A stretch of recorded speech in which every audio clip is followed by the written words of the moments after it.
Құрметті тыңдармандар, аудармаш арнасына қош келдіңіздер. Сіздердің назарларыңызға үздік таңдамалы аудармалар ұсынылады. Әңгімелер ұнап жатса, лайк басып, тіркеліп, арнаны қолдап жіберуіңізді сұраймыз. Өгей шеше, 24-ші бөлім. Зауыт жатақханасының жанында аяғын жерге соққылап бір әйел тұрды. Ол қатты тоңып тұрған еді. Тоңбағанда ше, аяғына байпақты жалаң аяқ киіп алып, ерлердің жұмыс күртешесін иығына жай ғана іліп алған, басы ашық. Қыс ерте әрі қатал, аяздарымен, борандарымен келген еді. Қазір де боран соғып, байпағына қар ұшқындарын толтырып, жалаңаш балтырларын тілімдеп, желкесіне түйілген және тарақпен безендірілген шашына қонып жатты. Антонинаның сүйікті тарағы. Ол оны көзінің қарашығындай сақтап, кездейсоқ бір тісін сындырып алудан қорықты. Бұл Андрейдің алғашқы сыйлығы еді. Пошташы келетін уақытқа Антонина орнында отыра алмай, алдын ала шығып кеткен еді. Боранның күшейгенін көрсе де, бөлмесіне қайтуды жөн көрмеді. Ол көзіне кірген қар ұшқындарынан тітіркенді.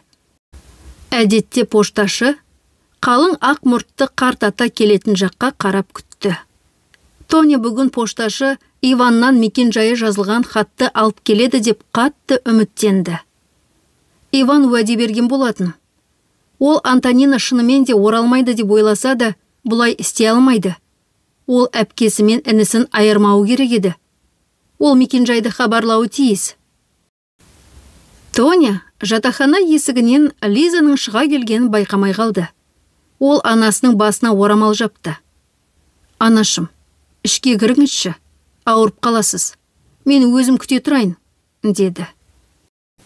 Лиза, мінекей бой жеткен, сұлу қыз. Тоня оның да Степканың бейнесін де ойында ұстады.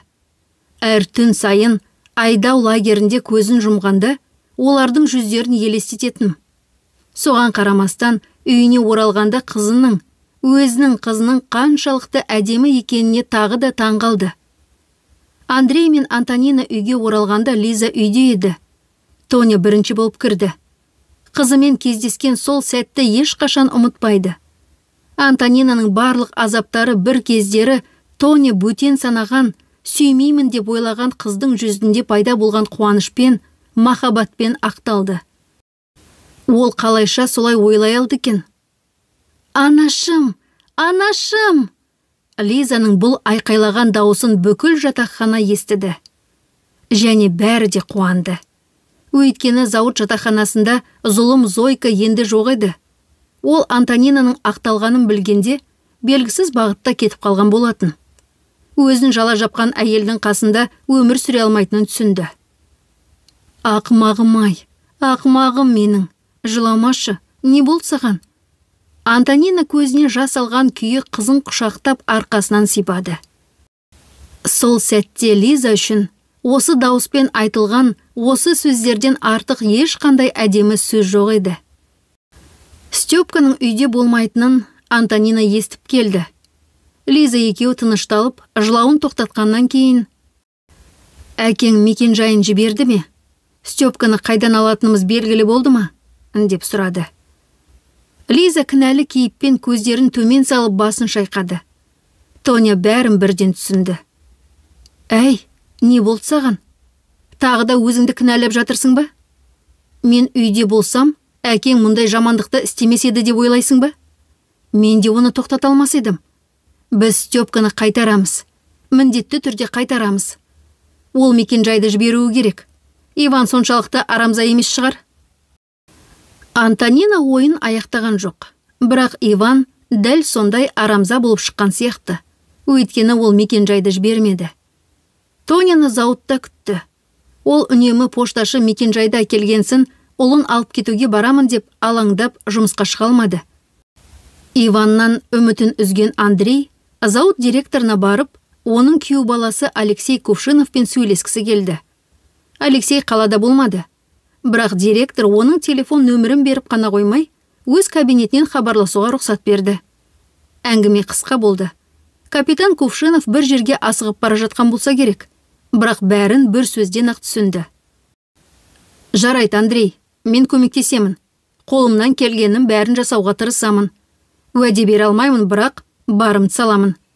Және тағы бір нәрсе, балаға бармас бұрын Антонина құқықтарын қалпына келтіруі керек. Сот қате үкімді ескеріп, баланың анасымен бірге тұратын жерін анықтауы тиіс. Бұл маңызды, Андрей. Әйтпесе Тоня ұлын заңсыз алып кетеді. Бұны бірінші кезекте қолға алыңдар. Кімге хабарласу керектігін өзім айтамын. Антонина құқықтарын қалпына келтірсе де, ұлын қайда іздеп барарын әлі білмеді. Иван мекенжайын жібермеді. Ал капитан Кувшинов та оның тұрғылықты жерін әлі анықтамаған сияқты. Бірақ Тоня күн сайын бір уақытта шығып, мұртты пошташыны күтті. Лиза орамалмен орап, күртешесінің кеудесін жапқанда да Тоня кетпеді. Енді екеуі бірге тұрып, қалың боранның қарлы бұрқақтарына көз салды. Қарға қарамастан пошташыны алыстан байқады. Ол да бұлардың тұлғаларын көрді. Қарт кісінің иықтары салбырап түскендей болып, мұртындағы қарды сілкіп, басын шайқады. Ол өзі де бұл әйелге жақсы хабар әкелуге армандаған еді. Себебі ол әр жолы оған сондай сағынышпен, сондай үмітпен қарайтын. Пошташы басын шайқап жақындағанда, Тони оны күтудің қажеті жоқ екенін түсінді. Бөлмеге қайту керек. Ол қарт кісіге түсінгендей басын изеп Лизаға, «Бәлкім, ертең болар», деді. Дәл сол кезде қарлы пердені жарып өтіп, «Анашым!» деген баланың жан айқайы естілді. Пошташының көлемді сөмкесінің артынан Степка шыға келді. Бала жүгіріп келіп, оны құшақтап алғанда, Тоня әлі де өз көзіне сене алмады, тіпті құлап қала жаздады. Оның иығынан жамылған күртешесі жерге түсті. Оны Лиза көтеріп алып, қуана бауырын құшақтады. Үшеуі бір-бірін құшақтап біраз тұрды. Ал мұртты пошташының артынан тағы біреу шығып келе жатты. Тоня бұл Иван екеніне сенімді болды. Ол ақылға келіп, ұлын қайтаруға шешім қабылдады деп ойлады. Ал Ваняны көргісі келмеген Тоня теріс қарап тұрды. Бірақ пошташы алдында болып жатқан көрініске таңдана қарап өткенде, Антонинаның алдында қолында баласы бар жас әйел көрінді. Жас, сұлу және өте бозғылт. Оның пальтосы балық терісінен тігілгендей жұқа, етігі қысқа, жұқа табанды. Балаларын жылы киіндірген болса да, өзі суықтан дірілдеп тұрды. Көгілдір көзді сәбидің үстінде қалың күртеше мен сырылған шалбары бар. Ал Степан бұрын өзінде болмаған жартылай тонда еді. Әйтеуір балаларды киіндіріпті, сән қой неме, деп ойлады Тоня. Ол алдында тұрғанның кім екенін бірден түсінді. Бұл сол ғой, екеуін айырған әйел. Оған деген жек көрушілік болған жоқ. Дәл осы әйелдің арқасында Тоня өз күйеуінің қандай екенін білді. Жек көрушілік болмаса да, жек сүріндік сезімі болды. Лагердегі Анфиса сияқты адамға қалай басқаша қарауға болады? Егер үйленген еркекпен байланысса, ол да жеңілтектердің қатарынан шығар. Тоня оны ғайбаттауға қуана келсер еді. Бірақ шамасы Ваняның жаңа әйелі Степанда келген сияқты. Ризашылық сезімі жас әйелді балағаттау ниетін жеңіп кетті. Жүріңдер, Степка, Лиза, суықта несіне тұрмыз? Ішке кірейік. Тоня суықтан дірілдеген, қысқа пальто киген әйелге назар аудармауға тырысты. Сол кезде Степан анасының етегіне жабысып, табанды түрде: «Аня тәте тоңып тұр. Ол ауырып тұр. Оның баратын жері жоқ. Бізбен бірге кірсінші», деді. Тоня жауап беруге үлгермей қалды. Оның орнына Лиза: «Ол қайда кіреді? Бізге ме? Айтасың сенде. Оның бізде еш шаруасы жоқ. Жаңа күйеуіне кетсін», деп қайтарып салды. Лиза Иванды әке деп атай алмады. Жас әйелге қыздың ешқандай ризашылық сезімі болған жоқ. Тек жексұрындық қана болды. «Иә, мен кетемін. Қош бол, Степка. Анаңның үйде болғанына өте қуаныштымын». Жас әйел аяздан біріккен қалың кірпіктерін жыпылықтатып кетуге жиналды. Ал Тоня оның көздеріне бір сәт қана қарап, Иванның неге осыншалық ғашық болғанын бірден түсінді. Лиза мұны байқай алмады, бірақ әкесінің жаңа әйелімен екеуінің ұқсас жерлері бар еді. Үлкен көздері, жинақы мұрны және жүрек пішінді беті. Иван бұл әйелде өзінің алғашқы әйелін көрген еді. Міне, оның ғажайып махаббатының себебі осында. Жоқ, Аня тәте. Степан анасынан айырылып, жас әйелге қарай ұмтылды. Жоқ, қайда барасың? Сен ауырып тұрсың ғой. Анашым, сен оны кіргізуің керек. Ол маған үйге оралуға көмектесті. Біз әкемізден қашып келдік. Әйтпесе ол жібермес еді. Степка әрине үлкен бала болса да, Аня тәтенің өзіне бөтен адам емес екенін, ал Сережаның бауыры екенін сөзбен жеткізуге оның шамасы келмеді. Әкесі оны бір рет ұрды. Бірақ бәрі сол сәтте өзгерді. Аня тәте баламен сөйлесіп, оны тыңдады. Сол сәттен бастап, Степка өзінің әкесі Аня тәтеге бөтен адамға айналғанын түсінді. Дәл бір кезде анасы мен Лизаға бөтен болғандай. Ол енді онымен бір төсекте жатпады. Балалар бөлмесінде түнеді және баяғыша сөйлеспеді. Әкесі мұны сезініп, ашуланып, табиғатының ең жаман жақтарын көбірек көрсете бастады. Аня тәте оған Степканы әпкесіне қайтару керек дегенде, ол оған да айқайлаған еді. Ешқашан. Естисің бе? Ешқашан Степка ол жерге қайтып оралмайды. Лиза маған бөтен. Ол өгей шешесі үшін туған әкесінен бас тартты. Әлде сен Степкамен сөйлесіп, Антонина оралады деп ойлайсың ба? Тіпті солай болса да, тіпті оралса да, мен ұлымды олай елге бермеймін. Ешқашан бермеймін. Бұл тақырып жабық. Иван Аняның алыстап бара жатқанын көріп ашуланды. Ашуланды және оның махаббатын, сенімін қайтара алмайтынын түсінді. Кенеттен ол өзінің өмірін қиратқанын, бәрін дұрыс жасамағанын түсінді. Аня оның Тоняға жасаған сатқындығын кешірмейтінін түсіну керек еді. Ол ондай адамдардан емес. Одан басқа, Степканы неге мұнда әкелді деген сұрақ туындайды. Бала үндемейді деп үміттенді ме? Әлде Аня балаға сенбейді деп үміттенді ме? Мұның бәрі ақымақтық болды. Ақымақтық және ойланбаған іс. Үйде өте шиеленісті жағдай орнады. Әйтсе де арықтаған Аня кенет ауыра бастады. Жүдеді. Әлсіздік пайда болып, әйел тез шаршайтын болды. Аздаған субфебрильді температура оның тұрақты серігіне айналды. Анна өзінің ауруын жүйке күйзелісінен деп санады. Бірақ кенеттен ауруханаға түссе, балалар Иванмен қалуға мәжбүр болатынын түсінгенде, балалар үшін уайымдады. Сережаны ол ренжітпеуі мүмкін. Ал Степаны ше? Кенеттен бала тағы дөрекі сөйлесе, не болады сонда? Иван оны тағы да ұра ма? Бір күні таңертең Иван аяқ киім жөндеу шеберханасына кеткенде, Аня тәтесі Степкаға пойыз билеттерін көрсетіп, құпия түрде саусағын ерніне басты. Бұл құпия, Степа. Әкеңе ештеңе айтпаймыз. Билеттер кешкі пойызға. Серуендегендей сыртқа шығамызды, қашып кетеміз. Мен сені әпкеңе алып барамын. Егер анаң да оралған болса, оған да жеткіземін. Степаның қуанышын сөзбен жеткізу мүмкін емес еді.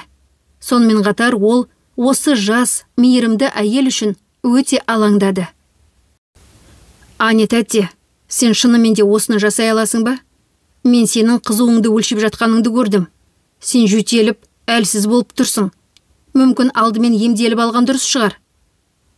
Уайымдама, мен емделіп жатырмын. Мен медбикемін ғой, ұмытып қалдың ба?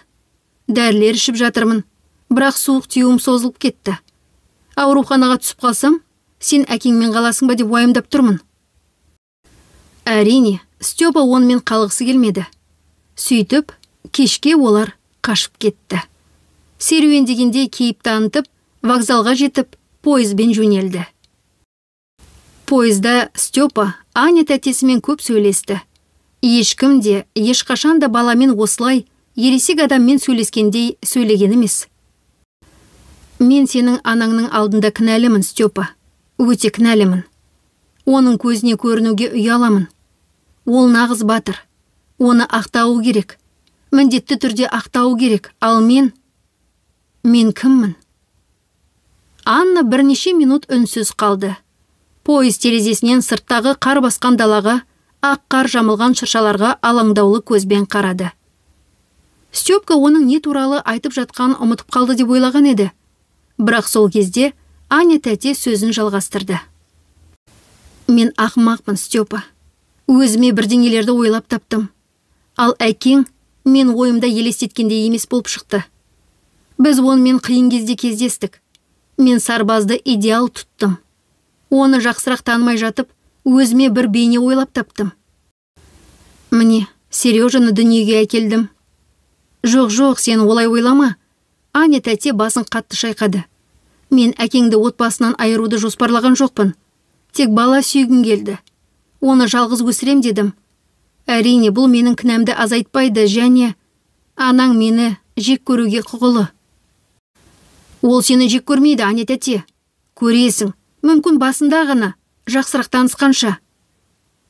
Оның мені жақсырақ тануға мүмкіндігі болмайды, деп жас әйел әлсіз жымиды. Аня Иванның бұрынғы әйелімен араласуды жоспарлаған жоқ еді. Бірақ қазір зауыт жатақханасының жанында тұрып, вокзалға қайтуға күші жоқ екенін түсінді.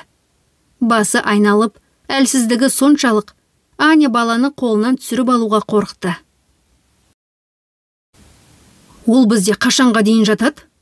Неге соның кесірінен бәріміз бір бөлмеде қыстырылысып отыруға мәжбүрміз? Сол үшін қиналатындай адам болса екен, деп Лиза ашуланды. Ол Аннаны қабылдай алмаған, оның көрші бөлмеде тұрғанына төзе алмаған жалғыз адам болса керек. Жас өспірімдік максимализм Лизаға бұған мүмкіндік бермеді. Ол әлемді ақ пен қараға бөліп үйренген. Ал әкелері кеткен әдемі әйел оның көзіне қаралық болып көрінді. Тіпті Степаның Аня тәтесінің оны әкесінен қалай қорғағаны, олардың кешке одан қалай қашқаны туралы әңгімесі де Лизаның жүрегін жібітпеді. Ой бұл, қашқан екен, деп қыз кекете сөйледі. Ол жай ғана сенен құтылуды ойлаған. Оған артық ауыздың қажеті не? Онда жоқ қасиеттерді бойынан танудың қажеті жоқ. Қалайша жоқ, деп Степа қарсыласты. Біз қашқанда, мен фашистерден анаммен үшеуміз қалай қашқанымызды есіме түсірдім. Салыстыратын затты тапқан екенсің. Анашым, мына балаға өзіңіз айтыңызшы. Не айтам? Деп Тоня басын шайқады. Лиза, мұнда не айтуға болады? Кейде өгей шеше де ана сияқты әрекет ете алады. Келіспейсің бе? Сен маған өгей шеше емессің, өгей шеше емессің, деп Лиза ашуланды. Ол біраз уақыттан бері бұл сөзді жек көретін. Және өзіңді анау әйелмен салыстырма. Ал анау Андрей мен Гришаның бөлмесіндегі кереуетте жатты. Оны басқа жерге орналастыратын орын болмады. Бір күнде жазылып кетіп қалады деп ойлаған еді, бірақ міне, 3-ші күнге аяқ басқанда Аннаның жағдайы нашарлап бара жатқан сияқты болды. Өзімен бірге әкелген дәрілер де көмектеспеді. Әйел өте әлсіз болғандықтан, 2-ші күні Степка Сережаны өз бөлмелеріне алып келді. Аня тәте мүлдем тұрмайды. Ол Сережаны тамақтандыра алмайды. Әзірше ол бізде жүре тұрса бола ма? Бұл бізге несіне керек? Деп Лиза көздерін бақырайтты. Біз онсызда барлығымыз бір бөлмедеміз. Мұнда айналатын жер жоқ. Сен болса үстімізге қоса баланы келдің. Тыныштал, деп Антонина қызына ысылдап, Сережаға қарай қолдарын созып, балақайды қолына алды. Мына көгілдір көзді кім екен? Сен аш шығарсың, солай ма? Қазір мен саған ботқа пісіріп беремін. Лиза мұны еш түсіне алмады. Анам қалай осылай істей алады? Бұл оның күйеуінің басқа әйелден туған баласы ғой. Бұрынғы күйеуі болса да, бәрібір. Лиза ересек қыз. Ол анасы мен Андрей ағаның арасындағы қарым-қатынастағы өзгерісті бірден байқады. Кейде қыз аңғал кейіп танытып, мен Гришаның бөлмесіне барып, сонда қонам. Онымен сөйлескім келеді, деп бұларды оңаша қалдыратын. Қызы алғаш рет солай істегенде, Тоня қызарып кеткені сонша, кез келген қызанақтан да асып түсті. Ал Андрей тек күлді. Не дейсің енді? Балалар өсіп жатыр ғой. Лиза соқыр емес, бәрін түсінеді. Онан да қуансаңшы, Тоня, бізді қабылдағанына қуан. Ол қарсы емес. Гриша менің қуанып қалады. Енді Степан келуі қалды. Оның оралғанына жетсек. Степан оралды. Бірақ Антонина мен Андрейдің қарым-қатынасына уақыт болмады. Бір бөлмеде соншама адам, айналуға жер жоқ. Ал қабырғаның ар жағында науқас жатыр. Тоня Сережаны тамақтандырып болып, ауыр күрсінді де, Лизаға кінәлідей қарап, таза ыдысқа ботқаны салды. Степа, бар, оған апар, деп қабырғаға ымдады. Тамақсыз ол ешқашан аяққа тұрмас. Лиза үндемеді. Бірдеңе айтудың пайдасыз екенін түсінді. Степка ботқаны жүгіре алып кеткенімен, бірақ өте тез, көңілсіз оралды. Аня тәтте ботқаны есіктің алдына жерге қойып, оған жақындамасын деп айтты. Анашым, оның жағдайы жақсы емес сияқты. Жақындама деді ме? Деп ойланып қалды Тоня. Мүмкін ол саған жұқтырып алудан қорқатын шығар. Осы уақытқа дейін қорықпаған еді, енді несіне қорқа қалды? Деп Лиза шыдамай бұрқ етті. Үшінші күні Степа Аннадан алаңдаулы кейіппен оралды. Анашым, ол тамақ ішпеймін деді. Сені шақырып жатыр. Антонина Аннаға барды. Оның бойында Аняға деген ешқандай жек көрушілік сезімі қалмаған еді. Тоня Степаны тыңдап, өзіндік қорытынды жасады. Енді ол Иванның өмірінде осындай әйелдің пайда болғанына қуанышты да болды. Егер ол кезікпегенде, Антонина Иванмен бірге өмірін жалғастырып, шынайы махаббаттың, шынайы адамгершілік қарым-қатынастың, қолдаудың не екенін білмей кетер еді. Аня Тоняны жаман адамнан құтқарды, бірақ өзі де қуанышты емес еді. Сол себепті Тоня оның бөлмесіне бірінші шақыруымен ақ барды. Жас әйелдің аяғының тік тұрғанын көріп таңғалды. Анна етігін киіп алып, екі қолымен кереуеттің арқалығын ұстап тұрған еді. Тоқта, тұрған жеріңнен қозғалма, деп Анна Тоня кіргенде кенет қарлыға айтты. Жақындама. Сен мені жек көресің деп ойлаймын. Және бұған толық құқығың бар. Бірақ сенен бір нәрсе өтінгім келеді. Мен қазір үйге қайтамын. Ал Сережа әзірге сендерде қалсыншы. Не болып жатыр өзі? Деп Тоня айқайлап жіберді. Саған не болды? Меніңше, бұл туберкулез. Тіпті кімнен жұқтырғанымды да шамалап отырмын. Аня кенеттен бүгіліп, кереуетте жатқан бет орамалына қолын жеткізіп, ұзақ та ауыр жөтелмен оған қақырықты шаша жөтелді. Сосын Тоняға орамалдағы қандақтарын көрсетті. Көрдің бе? Бұл жаман белгі. Міне, осындай да болады екен. Өзім ауруханада жұмыс істесем де, ауруды бірден анықтай алмадым. Балалар жұқтырмаған болуы керек. Ауру тек қазір ғана жұқпалы түрге айналып жатыр. Енді мен бұған толықтай сенімдімін. Сережаны өзіммен ала алмаймын. Пойызда оған қарай алмаймын. Қандай пойыз? Не айтып тұрсың? Саған ауруханаға жату керек қой. Мен қазір жедел жәрдем шақырамын. Жоқ, қажет емес. Мен үйде емделгім келеді. Егер бірдеңе болса. Аня сөзін аяқтай алмай, қайтадан қатты қинала жөтеле бастады. Бірақ Тоня оның ойын түсініп, арқасынан мұздай тер шықты. Жас әрі сұлу әйел өлемін деп қорыққандықтан өз жерінде жерленгісі келді. Ол сүйіспеншілікке толы ана бола тұра, баласы үшін өзінен де артық қорқып, оны тастап кетуге мәжбүр. Антонина үнсіз тұрды. Ал Аня оған ұзақ қарап, көздерінен жауабын оқыды. Өзім де осылай ойлағанмын, деп Анна күлімсіреуге тырысты, бірақ жүдеу, әлсіреген жүзінде күлкі пайда болмады. Сен бас тартпайды деп ойлағанмын. Степа сені дұрыс сипаттапты. Сен үлкен әріппен жазылатын әйелсің. Сен анасың. Мен Сережаға бар ақшамды қалдырам. Өзіме тек билетке жетерлікте алдым. Ұлымды алуға не өзім келем. Аня дірілдеп жұтынды. Немесе Иван келеді. Оның баланы өсіргенін қаламаймын, бірақ менде басқа амал жоқ. Менің тек анам ғана бар еді, бірақ ол оккупацияға түсіп қалғанда. Ары қарай айтпайық қой. Мен бәрін түсіндім, деді Тоня. Егер бірдеңе болып қалса, Степа менің мекен жайымды біледі. Мен қазір кетемін. Тек бір өтініш.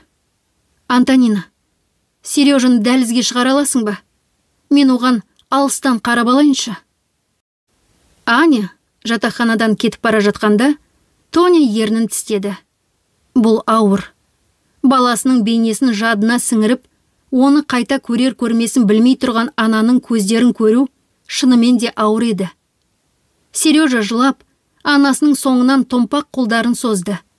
Степка қызарған көздерін төмен сүріп, жылағанын көрсеткісі келмеді. Содан кейін ол інісін Антонинадан алып, анаң тез оралады. Естідің бе? Анаң қайтып келеді.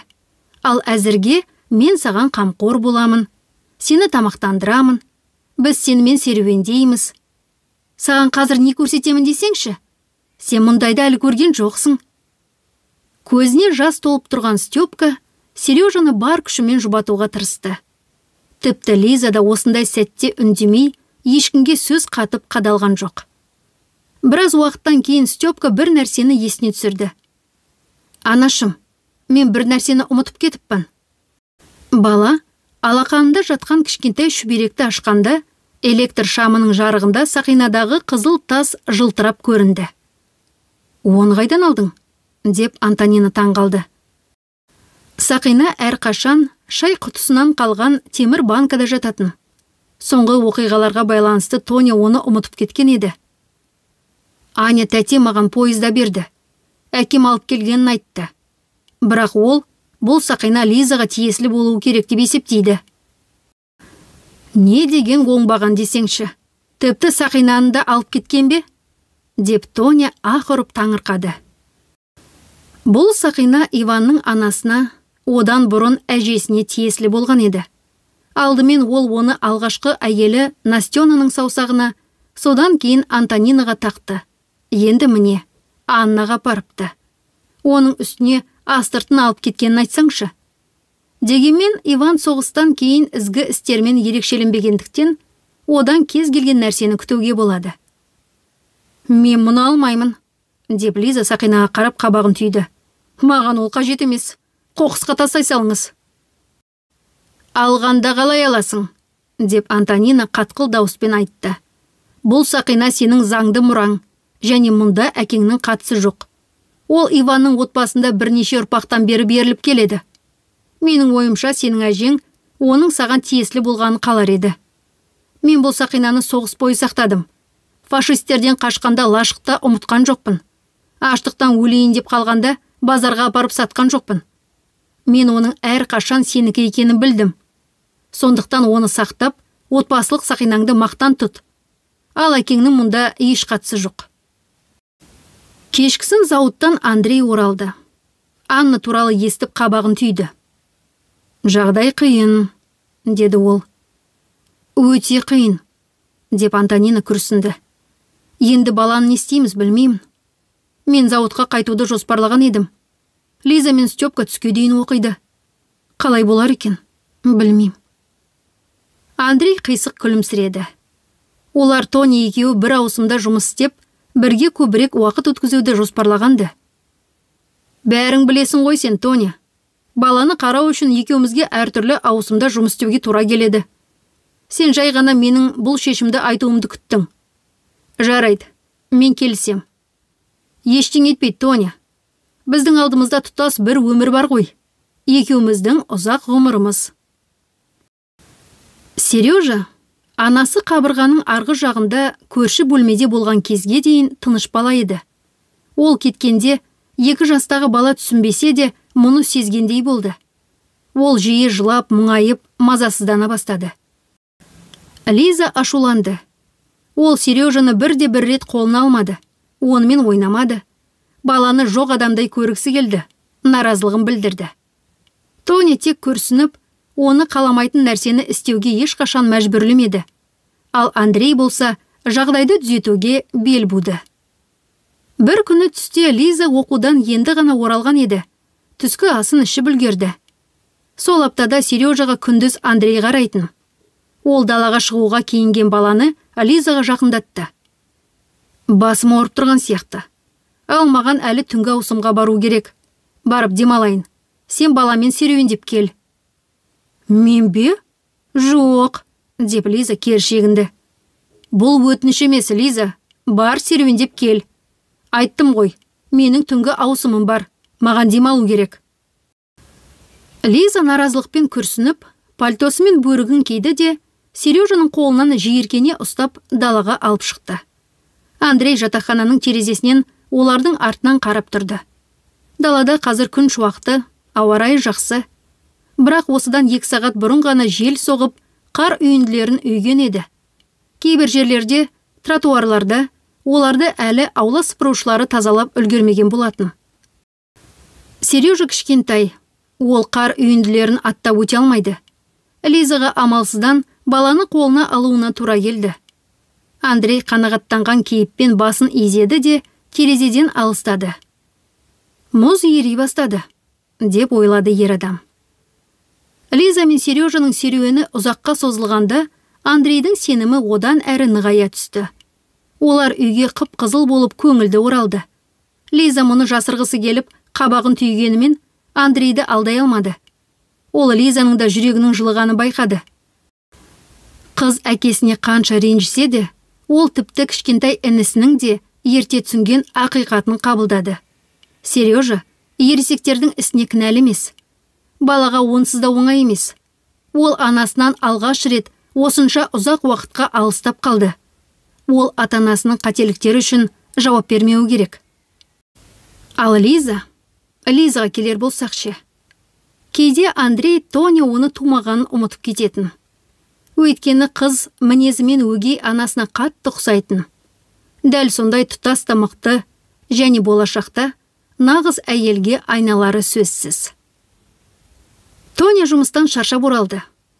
Еденде текшелермен ойнап отырған Степка мен Сережаға көз салды. Тозған текшелерді оларға көрші бөлмеде тұратын ұлы ер жетіп кеткен әйел берген еді. Қазір аздап демалып алайын, сосын сендерге тамақ беремін, деді Тоня. Қажет емес, анашым, мен өзім істеймін, демалыңыз. Бері келші балапан, деп Лиза Сережаға қолдарын созды.